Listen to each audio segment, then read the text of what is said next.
Assalamualaikum warahmatullahi wabarakatuh. Alhamdulillah, alhamdulillahilladzi alafa baina qulubina fa asbahna bi ni'matihi ikhwana. Asyhadu alla ilaha illallah wahdahu la syarikalah wa asyhadu anna Muhammadan abduhu wa rasuluhu la nabiyyan ba'da. Alhamdulillahirabbil alamin. Segala puji hanya bagi Allah, Rabb semesta alam. Sudah sepantasnya lah kita tiada henti untuk memujinya, karena dengan rahmat hidayahnya, alhamdulillah pada tahun kali ini Allah masih memperkenankan kita untuk bertemu lagi dengan bulan suci Ramadan yang penuh dengan keberkahan.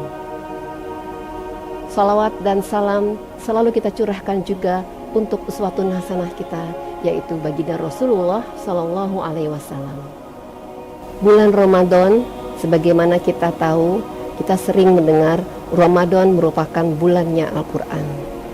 Tapi ada penamaan lain lagi yang harus kita juga ketahui, bahwa bulan suci Ramadan juga merupakan bulan pengkabulan doa. Sebagaimana dalam Al-Quranul Karim pada surah Al-Baqarah ayat 186, Allah Subhanahu wa Ta'ala berfirman, Bismillahirrahmanirrahim. Wa idza sa'alaka ibadi anni fa inni qarib ujibu da'wata da'i idza da'an falyastajibu li wal yu'minu bi la'allahum yarsyudun. Yang artinya, dan apabila hamba-hambaku bertanya kepadamu Muhammad tentang aku, maka sesungguhnya aku dekat. Aku kabulkan permohonan orang-orang yang berdoa apabila ia berdoa kepadaku. Hendaklah mereka itu memenuhi perintahku dan beriman kepadaku agar mereka memperoleh kebenaran.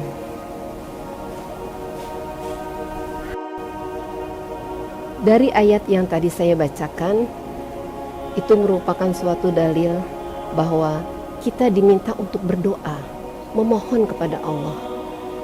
Seperti yang sering kita tahu, bahwa senjatanya umat Islam adalah doa. Allah akan mengabulkan semua permohonan kita. Allah akan memberikan apa yang menjadi harapan kita. Akan tetapi ada hal-hal yang menjadi pertimbangan dari Allah juga untuk mengabulkan doanya. Yang pertama, Allah mengabulkan doa kita langsung. Menurut Allah itu baik bagi kita, maka Allah berikan langsung. Yang kedua, misalkan Allah tidak mengabulkan doa kita, permohonan kita, karena ternyata apa yang kita pohonkan, apa yang kita minta itu menurut Allah itu belum pantas bagi kita, belum baik untuk kita saat itu. Jadi Allah tunda dulu. Mungkin pengkabulannya bisa jadi nanti di akhirat. Kita tidak tahu ya rahasia Allah. Kemudian yang ketiga, Allah akan kabulkan di dunia permohonan kita tadi, akan tetapi bisa jadi juga diatur sesuai dengan kamu sudah siap atau belum dengan permohonan tadi. Jadi Allah mengabulkan doa kita bukan karena keinginan kita, tapi karena kebutuhan kita. Allah akan kabulkan itu pada masanya. Apa susahnya untuk berdoa? Setiap kesempatan, setiap waktu, senantiasa kita membutuhkan pertolongan Allah. Kita hidup ini sudah diatur oleh Allah Subhanahu wa Ta'ala. Maka kita wajarlah meminta petunjuk, meminta bantuan dari Allah Subhanahu wa Ta'ala. Jadi untuk kita berdoa ini, marilah jangan kita sombong. Kita sebagai makhluk Allah yang lemah butuh pertolongan Allah. Adapun manfaat, hikmah dari kita senantiasa membaca doa adalah yang pertama, doa menjadi bentuk suatu ketaatan kita kepada Allah Subhanahu wa Ta'ala.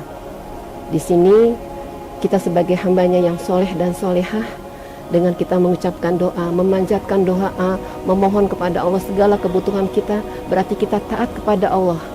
Kita menuhankan Rabb semesta alam, Allah Subhanahu wa Ta'ala. Mintanya kepada Allah, bukan kepada yang lain.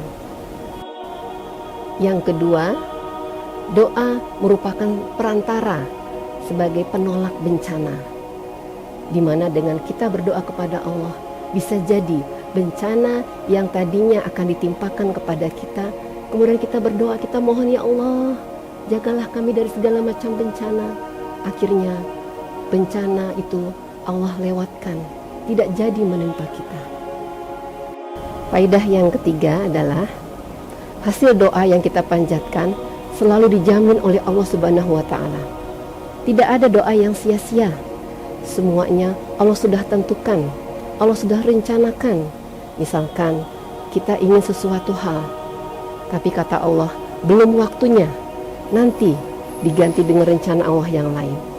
Dan ketika hal itu kita terima, kita harus mau menerimanya, apa yang menjadi keputusan Allah, bukan menjadi menyesal, berkecil hati, sedih dan sebagainya. Sebagai seorang yang beriman dan bertakwa, tentu kita yakin bahwa Allah sudah menunjukkan yang terbaik bagi hambanya. Insya Allah kehidupan kita akan menjadi lebih bahagia.